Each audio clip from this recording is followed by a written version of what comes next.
The voice was like warm honey being poured directly into the ear. Smooth, deep, and impossibly calm. It was the sonic equivalent of a weighted blanket. It was supposed to be soothing. It was supposed to be the perfect antidote to the 3 a.m. city chorus of distant sirens and the relentless hum of the refrigerator. And so the attendants, the shadow folk of the court, would move with a silence that was more than mere training. The voice murmured, a sound so intimate it felt like a secret shared between the two of them. It was a religious observance.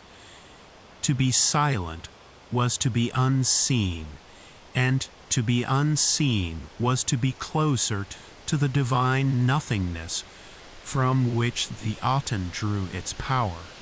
Their forms, depicted in the Amarna reliefs, are elongated, distorted, as if their very substance was stretched thin by the voice belonged to a man named Alistair Finch, the host of a podcast called History for Sleep.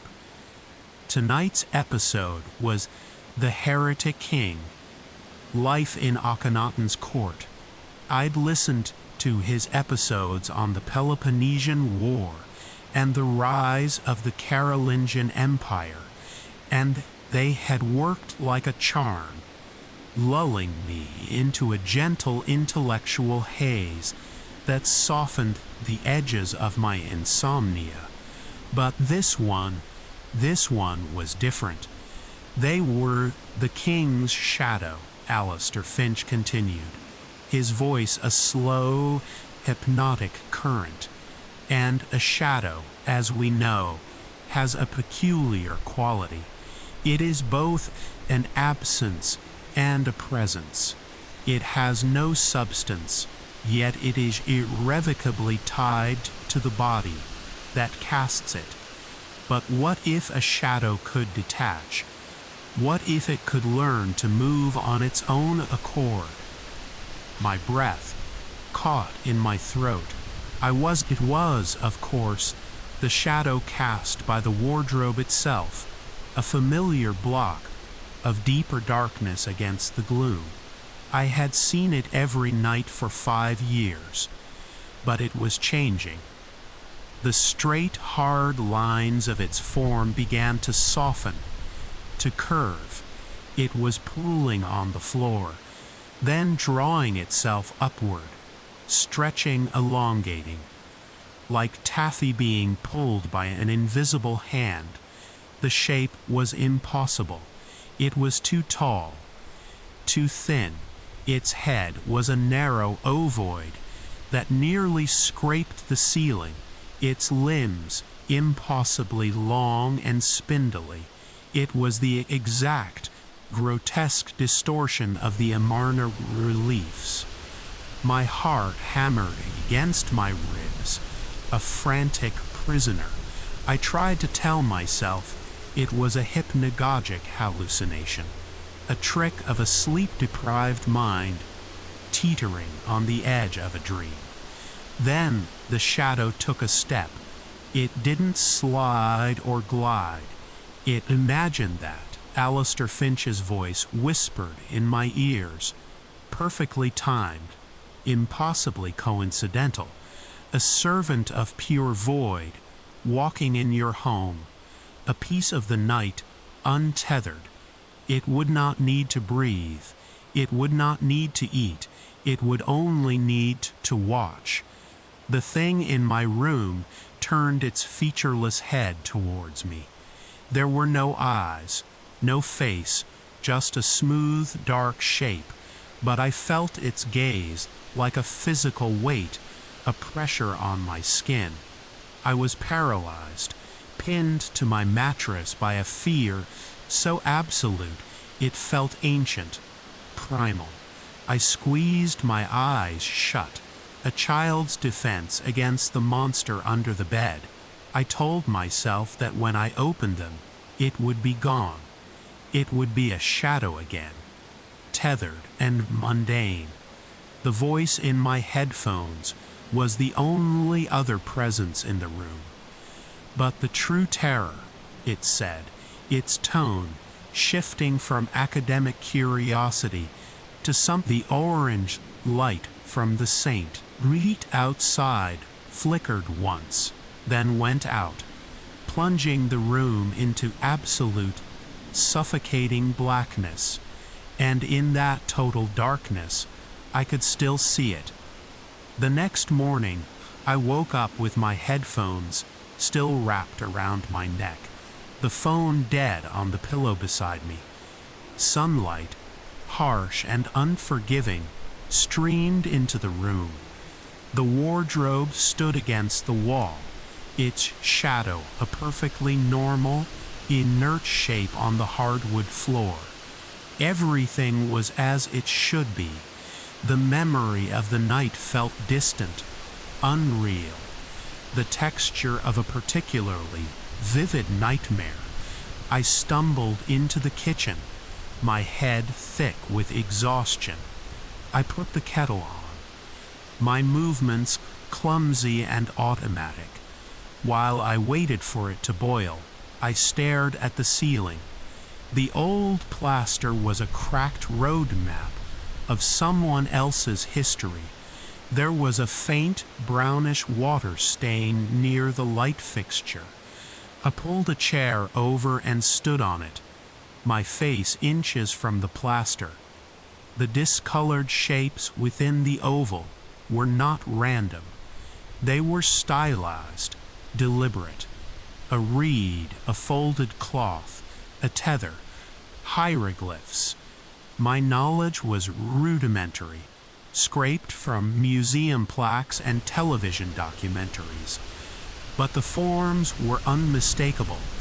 I scrambled off the chair, a wave of dizziness washing over me. It was pareidolia, pattern recognition where none exists. My tired brain was playing tricks on me, connecting the dots from last night's unsettling podcast. That had to be it. The kettle shrieked, and I jumped, yelping like a scalded cat. I poured the boiling water into a mug, my hand shaking so badly that some of it sloshed over the side, scalding my fingers. As I ran my hand under the cold tap, I noticed the smell, the usual morning scent lotuses. I turned off the tap and dried my hand, my breath coming in short, sharp bursts.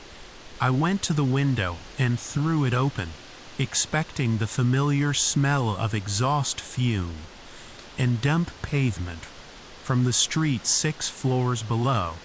Instead, the same dry, sandy scent rushed in, carrying with it a faint, metallic tang. Natron, I thought, the word surfacing from some forgotten documentary, the salt used in the mummification process. I slammed the window shut. This wasn't real. It couldn't be. It was an olfactory hallucination, triggered by suggestion and a lack of sleep. I was a rational man. I needed data. I grabbed my phone, plugged it in, and waited impatiently for it to charge. As soon as it turned on, I went to my podcast app, History for Sleep. I found the episode, The Heretic King, Life in Akhenaten's Court. I spent the day working, forcing myself to focus on spreadsheets and data streams, the comforting, logical world of numbers. I kept the lights on, even though it was a bright afternoon. I played loud music, a frantic wall of sound, to keep the silence at bay. By evening, I had almost convinced myself that it had all been a product of my frayed nerves. That night, I took a sleeping pill. I didn't want any more 3 a.m. waking nightmares. I left the television on. A low murmur of a late-night talk show, a flimsy shield against the darkness. I fell asleep quickly, sinking into a heavy, dreamless state. I woke up suddenly. The room was pitch black. The television was off. My clock read 3:33 a.m. The silence in the apartment was absolute, a thick, pressing void. But it wasn't silence that had woken me. It was a sound, a faint, rhythmic rat. My body was rigid, every muscle tensed. Maybe it was the building settling, the old pipes groaning. Then it started again, closer this time, just outside my bedroom door. Asterisk, SHHK, SHHK, SHHK. A sistrum, my mind supplied, the image of the ancient Egyptian rattle flashing in my head. I couldn't move, couldn't breathe. The rattling stopped directly outside my door. A floorboard creaked, and then I heard the voice. It wasn't coming from a phone, not from any speaker. It was in the room, a low, resonant murmur that seemed to emanate from the very air around me. It was Alistair Finch. The soul, the Ba, awakens in darkness, the voice said, as calm and professorial as ever. It has left the body, the vessel of clay, and now begins its perilous journey through the duat, the underworld. It is a landscape of terror and judgment, a path that winds through 12 gates, each guarded by a fearsome demon. The first gate is guarded by a serpent-headed god, the voice continued, its narration a calm counterpoint to my rising panic. His name is He Who Judges, and he demands the soul recite the correct incantations, the secret names. Without the words, the soul is devoured. Without the knowledge, it is unmade. The door swung open with a low groan. There was nothing there, just the profound darkness of the hallway. I could see the faint outline of the living room window against the night sky. But the apartment was no longer my apartment. The air that flowed into the bedroom was cold, still, and devoid of moisture, like the air of a tomb. The familiar shapes of my furniture in the other room were gone, replaced by looming, indistinct structures that seemed to absorb the light. And the floor. The floor wasn't wood anymore. In the gloom, I could see a dark, oily sheen, but the river is not empty. Things swim in the deep, things that hunger. I felt a vibration through the mattress. It was a low, rhythmic pulse, the feeling of being on a boat moving through water. I risked a glance over the side of the bed. The floor was gone. Below me was a black, viscous liquid, swirling with slow, lazy currents. A pale, long shape drifted past beneath the surface, something with too many limbs. My scream was a pathetic, strangled gasp. I scrambled backwards, pressing myself against the headboard. This was not a dream. The cold air, the smell of stagnant water and decay, the mental rocking of my bed, it was all horribly, tangibly real. Fear is a useless companion on this journey, the voice admonished gently. It only makes the heart heavy, and a heavy heart is a liability, as you will soon discover. When I opened my eyes again, The black river was gone. The wooden floor was back. Morning light was filtering through the blinds. The door was closed. I was in my bed in my room. But I was not alone. Sitting in the chair in the corner was the shadow. It was daytime, bright sunlight, but it was there, a pillar of impossible darkness. It wasn't distorted this time. It was smaller, more compact, sitting in the chair in a passable imitation of a human being, and on the floorboards around the chair, arranged in a neat semicircle, were 5 objects. They were small earthen jars with sculpted lids. One lid was the head of a baboon, one a jackal, one a falcon, and one was the head of a man. The 5th was a simple, unadorned pot. Canopic jars. I felt a phantom ache in my abdomen, a profound and hollow emptiness. The voice was still there, my mind screaming. As my bare feet hit the floor, I felt something shift under my weight. I looked down.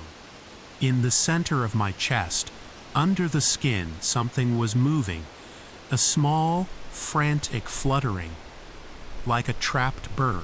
I pressed my hand to it and could feel a distinct hard shape just beneath the ribs. It was about the size of a scarab beetle. I stumbled into the living room, a wild keening sound escaping my lips. The room was normal. My books, my sofa, my television, it was all there. But the air was still wrong. It still smelled of dust and dry decay. I ran to the kitchen and turned on the tap, splashing cold water on my face. It felt gritty, full of sand. I spat it into the sink. The water that came out was tinged with brown, thick with silt, the water of the Nile. I had to tell someone. I couldn't be the only one experiencing this. I grabbed my new phone. "Sarah, you have to listen to me," I babbled, pacing the room like a caged animal. "Something is happening in my apartment. The podcast." "What podcast, Alex? Slow down.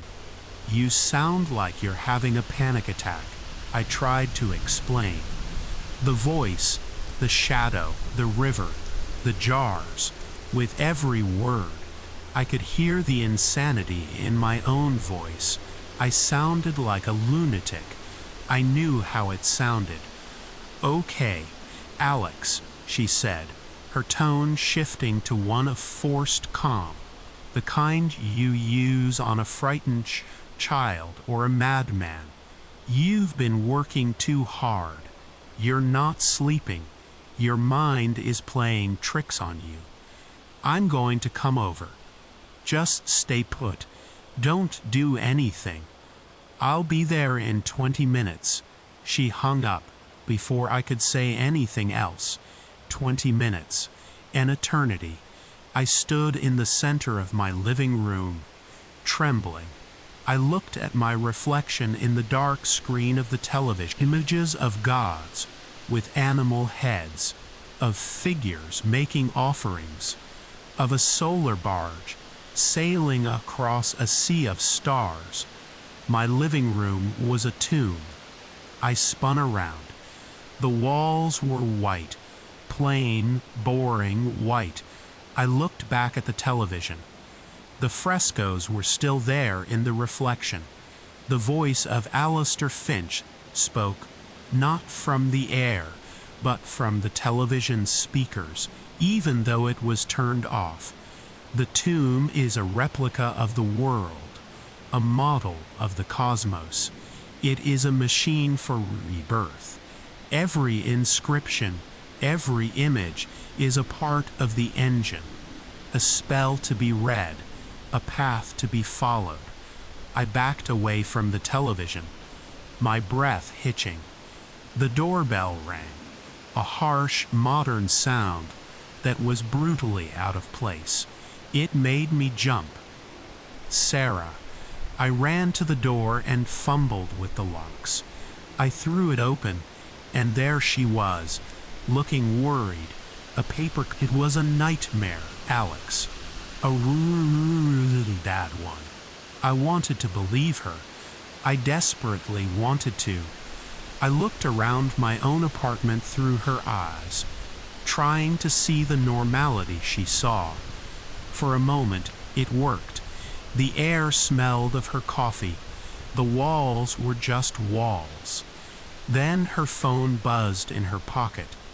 She pulled it out, frowning. "That's weird," she said. "I'm getting a notification from a podcast app I never use. It says, 'New episode available. History for sleep.' A cold dread, heavier and more final than anything I had felt before, settled in my stomach. 'Sarah,' I whispered, my voice trembling. Don't look at it." She was already tapping the screen. Her eyes widened slightly. "The weighing of the heart," she read aloud. As she spoke the words, the main light in the living room flickered violently. For a split second, just at my shadow. For that 1 second, my shadow on the wall behind me had stretched, contorted, its head elongating, its limbs becoming thin and reedy, a perfect silhouette of the Amarna figures. The light returned to normal. My shadow was just a shadow, but the damage was done. The seed was planted. Sarah stared at the wall, then back at me, her face pale. What was that?" "It's the voice," I said, my voice hollow. "It's Alistair Finch. He's not telling a story, Sarah. He's narrating. He's making it happen." Her phone buzzed again. A soft, insistent chime. Neither of us looked at it. We just stood there in the middle of my living room, the spilled coffee steaming on the floorboards between us, listening to the silence. But it wasn't silent anymore. I could hear it again. A faint whisper from her phone, from my television, from the very walls on the other, a single feather from the wing of the goddess Ma, the embodiment of truth, balance, and cosmic order. I felt a sudden, crushing weight in my chest, a physical pressure that made it hard to breathe. Sarah must have felt it too, because she let out a small, choked gasp and pressed her hand to her sternum. "The god Thoth, the ibis-headed scribe, stands ready to record the verdict," the voice narrated. "Anubis, the jackal-headed guide, adjusts the scales, and the great god Osiris, lord of the underworld, watches from his throne, ready to welcome the worthy into the field of reeds." The air in the room grew thick and heavy, charged with a static hum. The light from the window began to change, the ordinary gray morning light shifting to a strange, golden luminescence, a light that seemed to have no source. Dust motes, thick as insect, a great hall, its pillars carved like bundles of papyrus, stretching up into an infinite darkness. And in the center of the hall, they were waiting. The figures were exactly as the voice described them. A man with the head of a jackal, his black skin gleaming. Another with the head of a long-beaked ibis, a scribe's palette in his hand, and seated on a throne of polished obsidian was a figure wrapped in white linen, his skin a deathly green. holding a crook and flail. Between them was a set of golden scales, as tall as a man, shimmering in the ethereal light. But there is another presence at the judgment, Alistair Finch's voice continued, a chillingly detached narrator of our doom. A creature that waits, hungry, at the foot of the scales. Ammit, the devourer of the dead.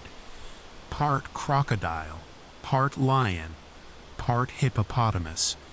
It was a blasphemous collage of animals. Its long crocodile snout lined with rows of dagger-like teeth, its powerful lion forequarters rippling with muscle, its bloated hippopotamus hind legs shifting its immense weight. It let out a low, guttural growl, a sound that vibrated through the floor of my apartment and fixed its hungry, yellow eyes upon us. Sarah screamed, a raw, piercing sound of pure terror. I grabbed her hand. It was cold as ice. "We have to get out of here," I choked out, pulling her towards the door. We stumbled into the hallway of my apartment building. The vision of the hall was gone, but the feeling remained. The air was still thin and cold. The grimy beige walls of the corridor seemed to pulse with a faint golden light. We scrambled for the elevator, stabbing the button frantically. It wasn't real. It wasn't real. The elevator began its descent. Then, the speaker in the elevator crackled to Pharaoh. It wasn't the usual tinny music. It was the voice. "There is no escape from the judgment," Alistair Finch said, his voice filling the small space, calm and inexorable. "The duat is not a place one can leave. It is a process one must endure. The heart is weighed, and the soul is measured." The lights in the elevator flickered and died, plunging us into darkness. The car shuddered to a halt between floors. Sarah let out a sob. "What does it want?" she whispered in the dark. "It wants us to listen," I replied, my voice a dead monotone. "It's a ritual. The whole thing. The podcast is the incantation." A faint light began to glow from the polished metal panel where the floor buttons were. It wasn't an electric light. It was a soft, internal luminescence. I leaned closer, etched into the surface of the steel, as if by acid were hieroglyphs. They were. "Most souls are not pure enough." I felt that pressure in my chest again. But this time it was different. It was a moral weight, a sudden, crushing inventory of my entire life. Every lie I'd ever told, every person I'd ever hurt, every selfish act, every moment of weakness. It was all there, a dense, heavy stone in my chest. I glanced at Sarah. In the faint glow from the panel, I could see tears streaming down her face. She was feeling it too. Her own life weighed in the balance. The elevator car gave a sudden, violent lurch. Not down, but sideways. There was a grinding, tearing sound of metal, and then a profound sense of dislocation, as if the car had been ripped from the building itself. A crack of golden light appeared at the edge of the doors. It widened, the doors being forced apart from the outside. Through the doors were wrenched fully open with a screech of tortured steel. The creature stood there, its monstrous form silhouetted against the golden light of the hall. It lowered its crocodile head, its yellow eyes locking onto us, a string of thick saliva dripping from its jaws onto the floor. The words must be spoken. Alistair Finch's voice whispered, a final instruction, the negative confession. The soul must declare its innocence before the 42 assessors of Ma. It is the final chance. I have not committed sin. I have not committed robbery with violence. I have not stolen. A list of denials. But how could we say them? The weight in my chest was the undeniable proof of my own unworthiness. The lies, the small cruelties, the silent moments of malice, they were all there, a solid mass of guilt. To deny them would be a pity, another heart for the devourer. The creature lunged. I don't know what happened. A primal instinct took over. I shoved Sarah behind me and grabbed the only thing I could, the emergency stop button. I slammed my fist into it. There was a sudden ear-splitting shriek of feedback, a sound like a microphone held to a speaker, and the golden light of the hall exploded in a flash of white. When my vision cleared, we were back in the elevator. The normal lights were on. The car was moving downwards again. The doors were closed. The hieroglyphs on the panel were gone. Amit was gone. The voice was silent. The elevator dinged softly, and the doors opened onto the lobby of my building. It was completely normal. The doorman was at his desk, reading a newspaper. A woman was walking her dog out the front door. The morning sun streamed through the glass. We stumbled out. Exhaust, hot pretzels, distant traffic were the most beautiful things I had ever experienced. It was real. We were back. We walked for blocks, aimlessly, before finally collapsing onto a bench in a small park. Sarah was still shaking. "It's over," I said, trying to convince both of us. I think we broke the connection. "That button," she said, her voice hoarse. "What did it do? I don't know. Maybe it was a signal it couldn't process. Something modern. Something outside its rules." We sat in silence for a long time, watching the city wake up. The fear began to recede, replaced by a profound, bone-deep exhaustion. But there was something else too, a stain. The memory of that crushing weight in my chest, the intimate knowledge of my own failings lingered. The judgment, interrupted as it was, had left its mark. Later that day, we tried to pretend it was a shared delusion, a waking nightmare brought on by stress and insomnia. But we both knew it was real. We had been weighed, and we had been found wanting. Life, for a while, returned to a semblance of normality. I moved out of my apartment. I couldn't stand the memory of the frescoes in the television screen, the feel of the tomb air. I started sleeping again, with the aid of powerful sedatives that left me groggy and disconnected.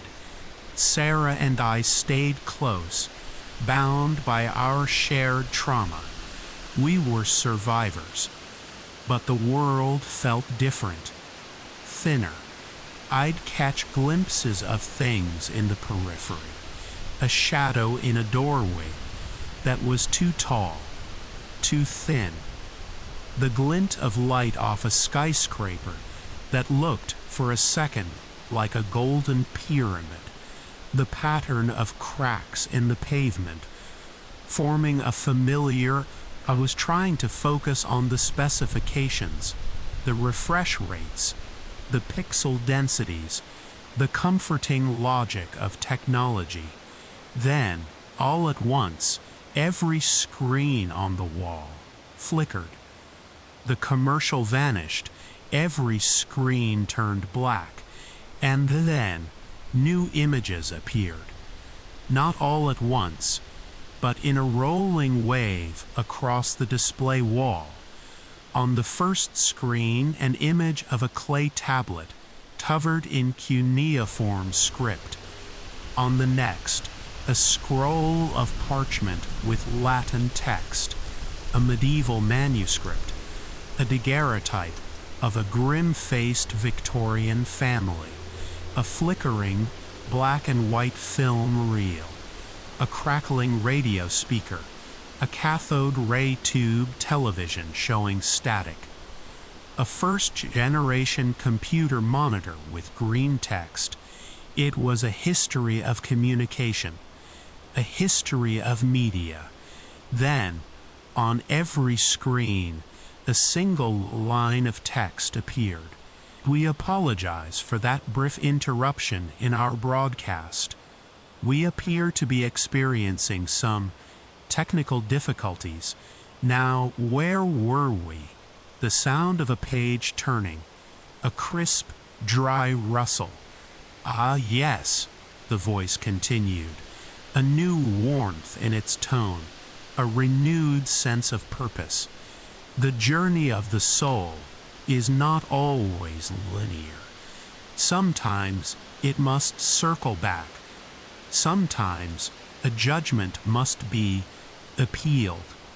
Let us turn our attention, shall we, to the Book of Gates and the trials that await a soul that has been returned. I stood frozen in the aisle, the shoppers around me oblivious, staring at their phones, chatting, laughing. They couldn't hear it. It was only for me. It had found me again. The text on the screens changed. It was a title for a new episode. History for Sleep. Ancient Rome. The DAMNATIOMEM. It was a second D. An erasure from history itself. A punishment for those who would defy the established order. A way of making sure they could never return. I looked at my reflection in one of the blank screens, my face pale and terrified, and for a horrifying, gut-wrenching moment, my features seemed to shimmer, to lose their definition, as if an unseen chisel was being taken to the stone of my existence. I was no longer just a listener. I was the subject of the lesson. I turned and ran. I fled the store, out into the neon-lit chaos of the evening street. But I couldn't escape the voice. It wasn't in the speakers anymore. It was back where it started. A calm, intimate whisper right inside my head. "Let us begin," it said. The world around me began to change. The glass and steel towers of the city shimmered, their hard lines. I stumbled through the phantom city, a ghost in my own time. People brushed past me, their forms flickering between modern-day pedestrians and toga-clad Romans. I was becoming untethered from my own history, a footnote being actively erased. I saw Sarah across the street, standing frozen, her face a mask of horror. She could see it too, hear it too. Our defiance in the elevator hadn't freed us. It had only changed the lesson plan. We were no longer just unworthy souls to be consumed. We were rebellious footnotes to be erased from the text of reality itself. I started towards her, my hand outstretched, my mouth open to call her name, but no sound came out. I tried again. Nothing. I looked down at my hands. They were becoming translucent. I could see the phantom cobblestones of the Roman street through my own flesh. I looked at Sarah again. She was fading too, a disappearing photograph. Her eyes met mine across the impossible, shifting street. There was no fear in them now, only a profound, shared understanding. We had been judged, and now we were being unwritten. The voice of Alistair Finch reached its gentle academic crescendo, and so, in the end, it is as if the man never existed at all. His shadow is lifted from the world. His name becomes a blank space, a silent pause in the annals of time, a perfect, clean erasure. There is, you see, a history for everything, even for nothing. My vision was failing, the world dissolving into a gray, featureless mist. The last thing I saw was Sarah's fading form, her mouth open in a silent scream. The last thing I felt was the complete and total absence of my own